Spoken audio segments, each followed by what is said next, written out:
Farescape engineers. All right, so similar to the other side, all this grating is pretty standard, welded down. So once you break the weld, pop these, bring in replacement ones, because a lot of these are standard and you can use them all over the place. So bring in 10, 20 panels, and these look like they're about 42 across, 43.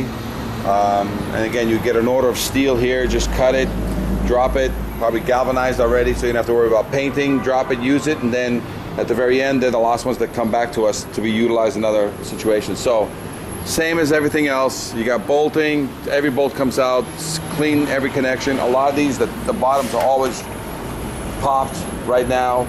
Grading, this is going to be the last thing that we're going to be doing. The roof on this side tends to be the worst, but again, standard. Let's get the bolts swapped out, add extra bolts if bolts are missing. See, stuff like that, just pop in the bolts and you'll save a lot of time. Silicone shut against all the cement. Again, you have access to get in here, but skinnier than the other side, and there's gates down there. These are trash barrels that are going to be in your way that belong to both sides, I believe. So, but you can still get a machine in here of some sort and get underneath, because you're going to need a lift of some kind. This is probably 25 feet, 35 feet max to the top there. And we need to get somebody on top here, because from this outside with a lift, hopefully we can roll the roof line so that it's roll the roof line so that it's going to have one uniform color on this whole job. So as we keep going along, you're going to see that we're going to have some panels that are pretty bad. A lot of these, if we can reinforce them from underneath, find the matching curve, which seems to be a standard curve, match it from underneath, pop rivet it in, seal it up, and that way these are on the upside and that the patch is underneath on this. So this is all pretty much rotted out. In some cases it's cheaper and faster, but we don't know yet to get these out of here. But a lot of times to break all these current situations, we may be getting into some other problems. So it's, again, reinforce it from underneath, silicone shut it so that there's a sandwich, pop rivet it so that it can hold, and everything should be good. We need to bring J-bolts and or McNichols clips. Once you lift everything, you need to be going back down with McNichols clips. A lot of this is pretty rusted, so she's going to need a double dip of black, or she's going to need a primer and a black on this. So that's why you need to have the steps of taking one out, dropping another one in, but they're only going to go in certain places. So there's a process of how to infill.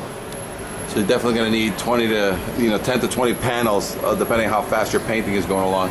Again, any welded connections, I need a bolt, seal it all up, change the bolts on a lot of these, or reinforce them accordingly. But again, it's really a call on how easy things separate, and you're going to get a rhythm of what I want happening here during my inspections.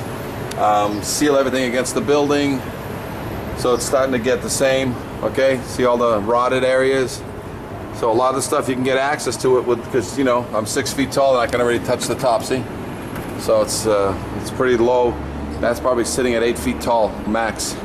Okay, don't forget a lot of these feet, they're rotted out. There's a huge amount of rust in there, so you need to do a reinforcement of everything. Look, see the height down below. If you have a lift down there, and you can get up here. So I don't want to use ladders. I want to use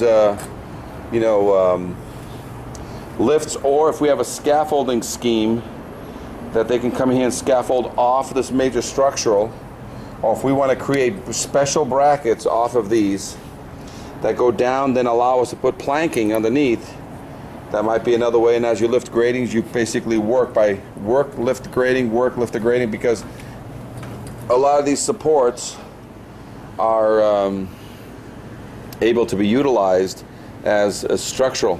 So let's look at that concept. Okay, you can get up on this roof. Again, we're starting to get some damage, so a lot of this is bang this back up, secure it, put a new piece underneath it, seal it, silicone it. And if they want a new roof, they can do it. That could be an extra. But if you can't get your hand behind this, hold the bolt, then it's a one-way screws or multiple one-way screws to basically eliminate any concern with the structural on this fire escape. Okay.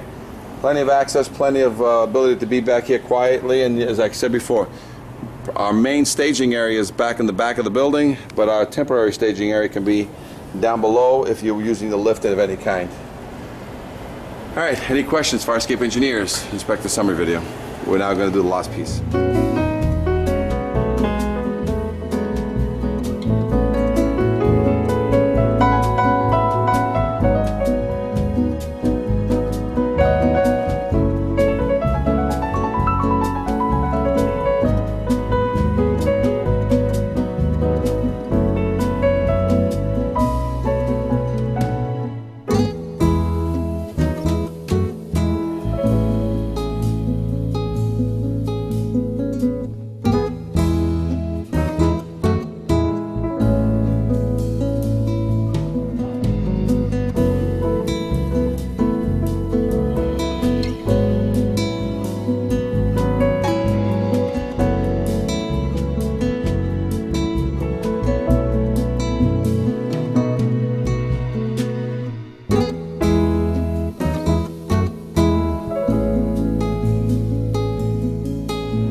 Fire Escape Engineers Inspect the Summary video. This is the left side fire escape. This is the final piece. Again, platform. If we can get a lift underneath here, we can work. Or if we have some special bracket that is made to take scaffolding planks, a double system, then we can probably utilize aluminum planking, possibly. Otherwise, a lift is the most safe one here, unless we scaffold this and reverse scaffold this with knuckles, which we can investigate. Otherwise, changing of all the bolts, any welded connections need to be rebolted. Any welded connections without any clips you need to create a clip. Any way you can't get access is one-way screws, caulking everything into the building. Seal always, everything gets sealed, so plenty of caulking. A lot of times when you have situations like this, you want to get the backer rod in there, you know, the sponge back there, then caulk the top so you're not wasting a lot of caulking. A lot of these grates are welded, so you got to break the weld, lift it, paint it, put it back with J-bolts and or McNichols clips. All of these treads, we need to not only clean them, silicone them, but then I think we need to put some sort of cover, simple little angle cover that you can probably get at Home Depot, plastic, and just glue it or silicone it so that there's no more rain and debris getting into these little nooks and crannies. All these are going to be half-inch bolts rebolted. Every single one of these needs to be rebolted and sealed because of this chain link, and the chain link on the back side needs to have some sort of connection so that it stays tight on this. Any welded connection, you got to clean it as best you can. If not, then you got to cut the weld, open it up, prime it, seal it. All these are all major structural. This is minimum starting at 5/8. 3/4 is what I'm starting to see all over this structural. So half-inch on the treads. We're probably going to be 5/8 on a lot of these. Is going to be 5/8. Yeah, I think these are all going to be 5/8. And then you're going to be doing 3/4 on a lot of the major structural. You got to get the roof. You know, the roof is in need of repair, but mainly towards that end down there.